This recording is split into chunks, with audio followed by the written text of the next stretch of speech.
Hi hello welcome back to ఈ తరం కథలు. ప్లీజ్ ముందుగా వీడియోకి ఒక చిన్న లైక్ చేయండి. లైక్తో పాటు హైప్ ఇవ్వండి. ఈరోజు కథ యాంగ్రీ హస్బెండ్ పార్ట్ 47. కథను రచించిన వారు సుజాత గారు, వాయిస్ ఓవర్ శ్వేత. ఇక లేట్ చేయకుండా స్టోరీలోకి వెళ్ళిపోదాం.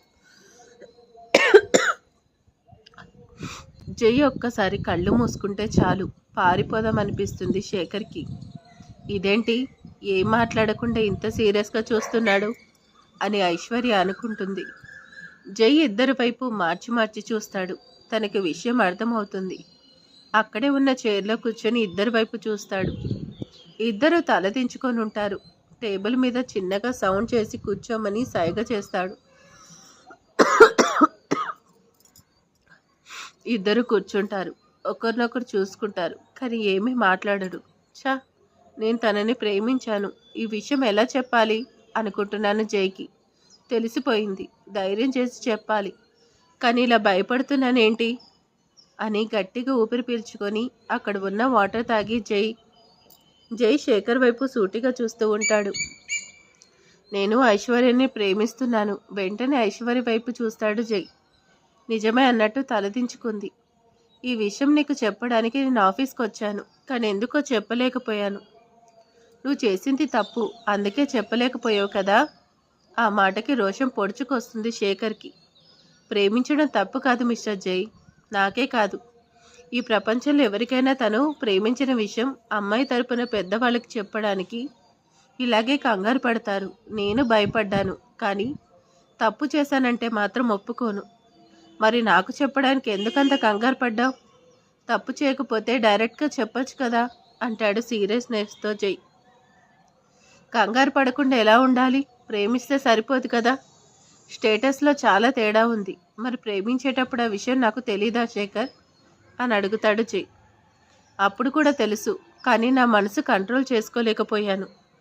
ఐశ్వర్య నాకు కావాలనిపించింది. నువ్వు అనుకుంటున్నావేమో తన ప్రాపర్టీ కోసం తనను ప్రేమించానని. అలాంటి అనుమానాలుంటే ఫస్ట్ దాన్ని తీసేయి. ఒకవేళ రేపు మా పెళ్లి జరిగినా సరే ఐశ్వర్య కట్టుబట్టలతో ఇప్పుడు ఎలా ఉందో అలాగే మా ఇంటికి రావాలి. అక్కడి నుంచి ఏమీ తీసుకొని రావడానికి వీల్లేదు. ఎందుకంటే నేను తనని మాత్రమే ప్రేమించాను, తన వెనకున్న ప్రాపర్టీని కాదు. అంతేకాదు, నాకు అంజు బాధ్యత ఉంది. తన పెళ్లి చేసిన తర్వాత మాత్రమే నేను ఐశ్వర్యని పెళ్లి చేసుకొని తీసుకెళ్తాను. ఇలా మాట్లాడుతున్నప్పుడు శేఖర్ కళ్ళల్లో సిన్సియారిటీని గమనిస్తాడు జై. తను అంత సిన్సియర్గా ప్రేమిస్తే నేను కాదు అని చెప్పలేకపోయాను అన్నయ్య అని మొదటిసారిగా నోరు విప్పి మాట్లాడుతుంది ఐశ్వర్య.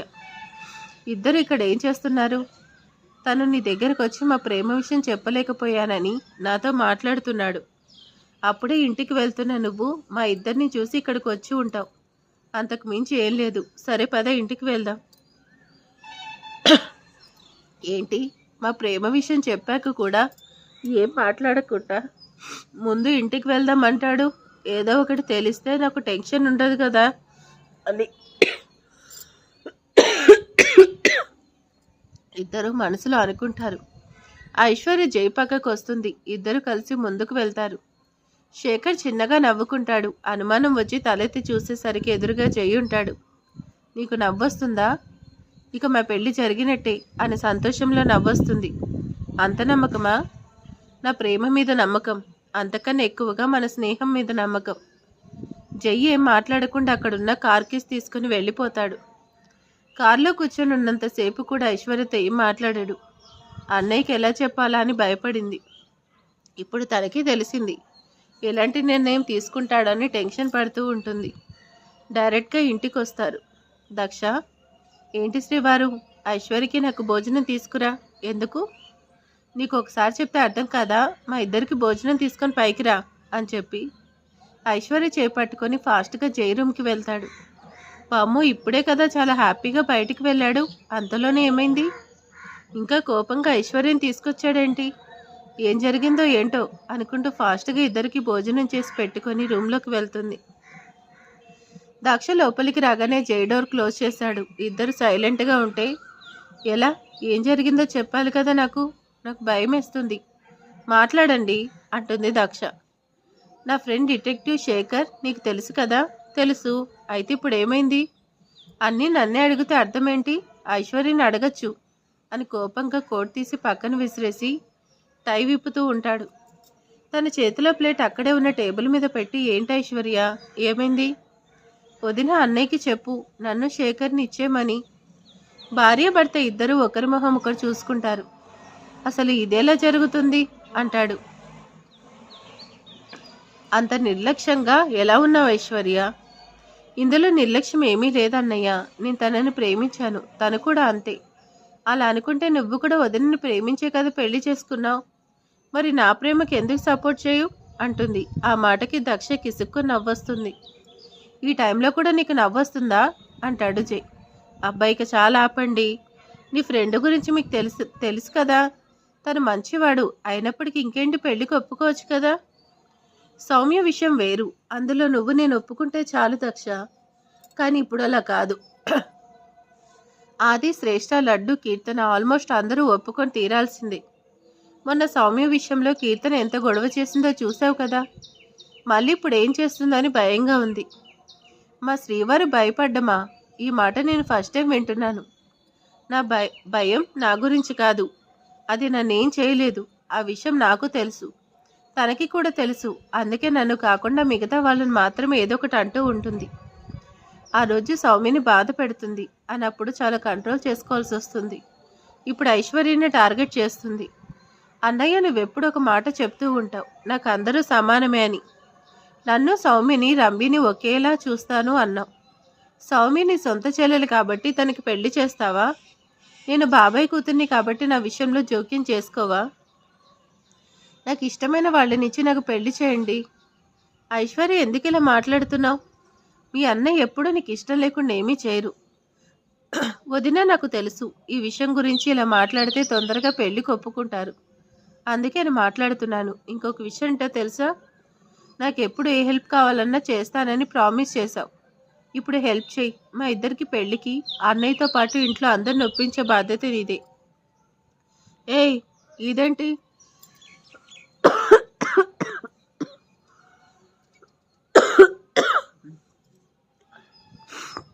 తిప్పి తిప్పి నా దగ్గరకు వస్తావు. ఇద్దరు ఏం చేస్తారో నాకు తెలీదు. నా పెళ్ళి మాత్రం శేఖర్తోనే జరగాలి. ఐశ్వర్య అని పిలుస్తాడు జై. పెళ్లి వాళ్ళ అన్నయ్యని గట్టిగా హత్తుకుని ఏడుస్తుంది. ఇక మిమ్మల్ని ఎప్పుడు ఏమీ అడగను. మా ఇద్దరికి పెళ్లి చేయన్నయ్య ప్లీజ్. ఒక రకంగా నేనే ఇష్టపడ్డాను. అతని ముందు నేనే ప్రేమించాను. మొదట్లో భయపడ్డాను. కానీ అన్నయ్యల విషయంలో, సౌమ్య విషయంలో మీరు చేసింది చూశాక నాకు నమ్మకం కుదిరింది. ప్లీజ్ అన్నయ్య. ఏంటి శ్రీవారు ఇంకా ఆలోచిస్తున్నారు? సౌమ్య తను ఇష్టపడిన విషయం మీతో నోరు తెరిచి కూడా చెప్పకుండా నాతో చెప్పింది. కానీ ఐశ్వర్య మిమ్మల్ని చూస్తేనే భయపడి లోపలికి వెళ్ళిపోతుంది. అలాంటిది తన ప్రేమ గురించి ఎంతసేపు వాదిస్తుందంటేనే తను ఎంత ప్రేమిస్తుందో అర్థం చేసుకోండి. మళ్ళీ పెళ్లి జరిపిస్తానని ప్రామిస్ చేయొచ్చు కదా. ఏంటి, మధ్యలో నీ రికమెండేషన్ అవసరం లేదు. ఎటొచ్చి నన్నంటారు అని మూతి తిప్పుకుంటూ కూర్చుంది దక్ష. ఐశ్వర్య, ఒక వారం టైం ఇవ్వరా, ఇంట్లో అందరినీ పెళ్లికి ఒప్పిస్తాను అంటూ తన కన్నీరు తుడిచి వెళ్ళి భోజనం చేయంటాడు. థ్యాంక్ యూ అన్నయ్య, thank you very much. Aishwarya, ఈ విషయం ఇప్పుడే శేఖర్కి చెప్పకు. అంతా పూర్తయిన తర్వాత అప్పుడు చెప్దాంలే. సరే అన్నయ్య. అబ్బా, తుఫాన్ వెలిసింది బాబు. ఇక అన్న చెల్లెలు ఇద్దరు వచ్చి తినండి అంటుంది దక్ష.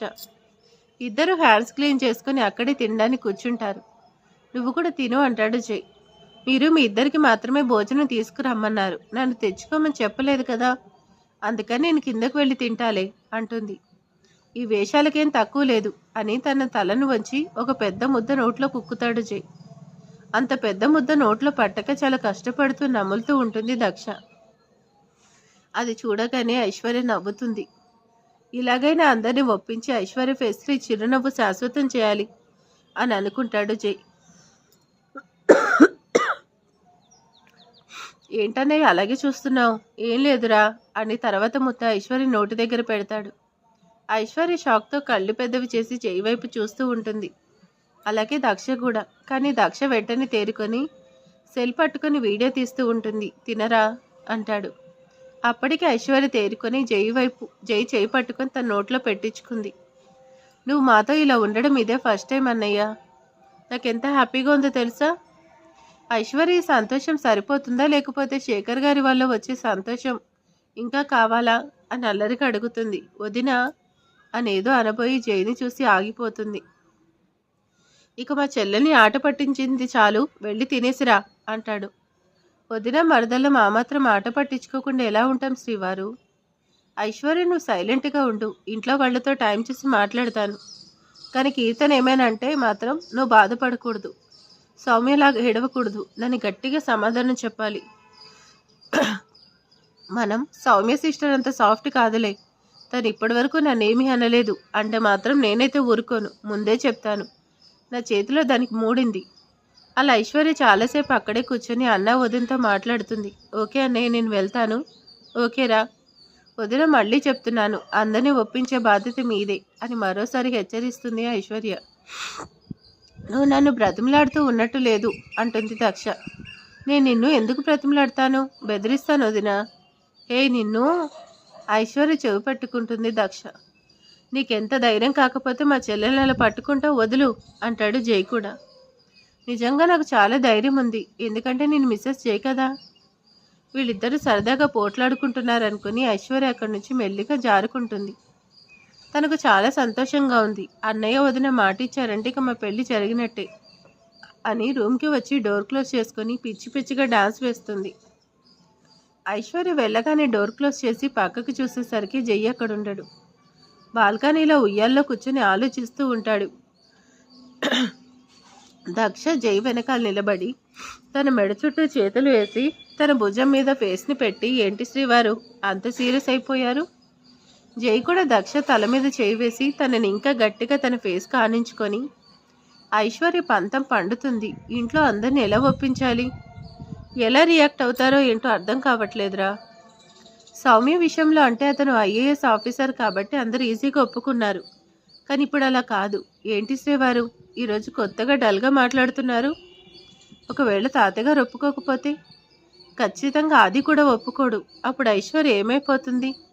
శేఖర్ మీద చాలా హోప్స్ పెట్టుకుంది, ఎలాగైనా అందరినీ పెళ్లికి ఒప్పిస్తాను అని. నా మీద కూడా చాలా హోప్స్ పెట్టుకుంది. ఆ విషయంలో ఏం జరిగినా ఎక్కువ బాధపడేది ఐశ్వర్యనే. నాకు దాని గురించి దిగులుగా ఉంది.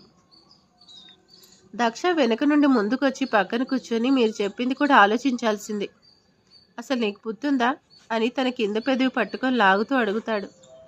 నేనేం చేశాను అంటూ జైవేలు కొరుకుతుంది. ఏ హెల్ప్ కావాలన్నా చేస్తానని ఒక ప్రామిస్ చేశావంట. నాకేం తెలిసి ఇలా అవుతుందని అని మామూలుగా చెప్పాను అంతే. దక్షిణ తన ఒడికిలో పడుకోబెట్టుకుని తన బుగ్గలు నిమురుతూ, ఐశ్వర్య బాధపడకుండా ఉండాలి, అలాగే చేయాలి అంటాడు. అంత సీరియస్గా ఆలోచించేటప్పుడు మధ్యలో ఈ రొమాన్స్ అవసరమా? ఇలా రొమాన్స్ చేస్తూ ఆలోచిస్తే ఏమైనా బెటర్ ఐడియాస్ వస్తాయేమో అని ట్రై చేస్తాను అంటాడు. శ్రీవారు ఏంటో చెప్పు అంటాడు. జై ఇంకో చేత్తో తన నడుమను సవరిస్తూ, మీరు ముందు ఆది వాళ్ళని ఒక మాట చెప్పి చూడండి, తర్వాత చూద్దాంలే అని తన మీద కొంగి పెదవులు అందుకుంటాడు. 2 నిమిషాల తర్వాత వదిలి, ఏమైంది డల్గా ఉన్నావు అని అడుగుతాడు. నాకేమైంది శ్రీవారు, శుభ్రంగా తిని తిరుగుతున్నాను అంటుంది. లేదురా, ఏదో తేడా కనిపిస్తుంది ఫేస్లో, ఒంట్లో బాలేదా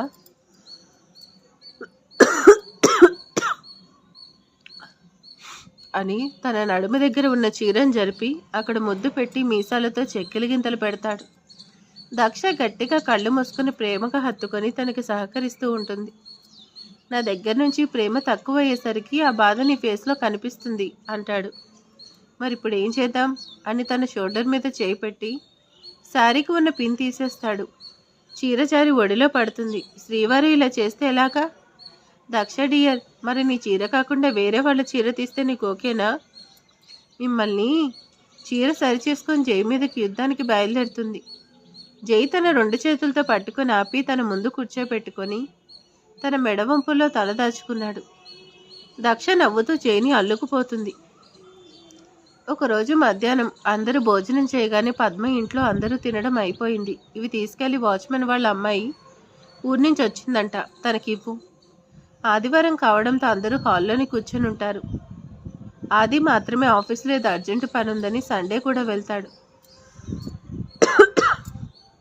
దక్ష చేసే పని చూస్తారు కానీ ఎవరు ఎదురు చెప్పరు. మిగిలింది కదా అని వాళ్ళకి ఇస్తుంది అని అనుకుంటారు. పద్మ ఇవ్వకు, ఇంకా తినని వాళ్ళు ఉన్నారు అని అక్కడికి వచ్చి చెప్తుంది శ్రేష్ఠ. ఆ మాట వినగానే రాఖీ వచ్చి దక్ష పక్క నిలబడతాడు. అక్క తమ్ముడు ఇద్దరు సైగ చేసుకుంటారు. అందరూ తిన్నారు కదా శ్రేష్ఠ, ఇంకెవరు ఉన్నారు అంటాడు కావాలని. ఉన్నారని చెప్తున్నాను కదా, అదే ఎవరున్నారు అని గుచ్చి అడుగుతాడు రాఖీ. ఇంట్లో అందరూ తిన్నారా లేదా చూడాల్సిన బాధ్యత మీ అక్కది కాదా? మాట్లాడితే మా అక్క ఇంటి పెద్ద కోడలు, తను అన్నీ చక్కగా మేనేజ్ చేస్తుంది, తను గ్రేట్, తను గొప్పది అని మీ అక్క గురించి గంటలు గంటలు లెక్చర్ ఇస్తావు కదా. మరొక మనిషి తినకపోతే ఆ విషయం ఇప్పటికి కూడా తెలియదా మీ అక్కకి అని డైరెక్ట్గా మాట్లాడకుండా ఆ కోపం రాఖీ మీద చూపిస్తూ ఉంటుంది శ్రేష్ఠ. శ్రేష్ఠ మాటలకు అందరూ ముసిముసి నవ్వులు నవ్వుతూ ఉంటారు. రాఖీ, తాతగారు తిన్నారు, నేను మీ బావ తిన్నాం, ఇక అమ్మాయిలు ముగ్గురు తినేశారు, పెద్దమ్మ కూడా తిన్నారు, లడ్డు కీర్తన నువ్వు కూడా తిన్నారు, శ్రేష్ఠకి వాళ్ళ ఆకలి లేదని వద్దంది, ఇంకెవరున్నారు అబ్బా అని గుర్తు తెచ్చుకుంటూ బుగ్గ మీద వేలు పెట్టి ఆలోచిస్తూ ఉంటుంది దక్ష. అందరూ తిన్నారని అనుకుంటున్నాను, మరి తినకుండా ఎవరున్నారు? మీ చెల్లిని చెప్పమను అని కూడా రాఖీతోనే మాట్లాడుతుంది దక్ష. అమ్మాయి శ్రేష్ఠ, మిగిలినవి పని వాళ్ళకి ఇస్తుంటే ఎందుకు గొడవ? ఇస్తే ఏమవుతుంది? సాయంత్రం మనం ఎలాగో వేరే వంట చేస్తారు కదా అంటారు తాతగారు. తాతగారు మీరు కూడా ఏంటి, ఇంకా మీ మనవడు తినలేదు అంటుంది. రాఖీ, నువ్వు తిన్నావు కదా అంటుంది దక్ష కావాలని. శ్రేష్ఠ బాగా ఉడుక్కుంటూ ఉంటుంది. రాఖీ కూడా తిన్నాడు కదా, ఇక నా మనవడు ఎవరై ఉంటారు అంటారు తాతగారు కూడా. అంటే ఇంకా మీ మనవడు ఆఫీస్కి వెళ్ళాడు కదా, తను రాలేదు, తను వచ్చి తిన్నాక అప్పుడు చూద్దాంలే అంటుంది. నీ ఇష్టం లేని మొగుడు గురించి చెప్తున్నావా? నీకు ఎలాగో ఇష్టం లేదు కదా అని వాడిని ఇంటి జనాభా లెక్కల నుంచి అందరూ తీసేసినట్టున్నారు అంటారు తాతగారు. ఏదో ఒక పని మీద ఆఫీస్కి వెళ్తే తనకేబీ ఉంచకుండా అన్నీ అందరికీ పని చేస్తానంటే అంటావేంటి? అయితే ఒక్క నిమిషం ఉండండి అని గబగబా లోపలికి వెళ్తుంది. ఏం చేస్తున్నావబ్బా అని అందరూ శ్రేష్ఠ వెళ్ళిన వైపు చూస్తూ ఉంటారు.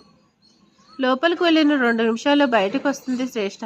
వచ్చి తను తెచ్చిన హాట్ క్యారియర్లో ఆదికి కావలసిన భోజనం అంతా సర్ది పక్కన పెట్టి, ఇప్పుడు మీ అక్క దానాలు చేసుకోమని చెప్పు అని సీరియస్గా క్యారియర్ పట్టుకొని ఆ పక్కన కూర్చొని ఉంటుంది.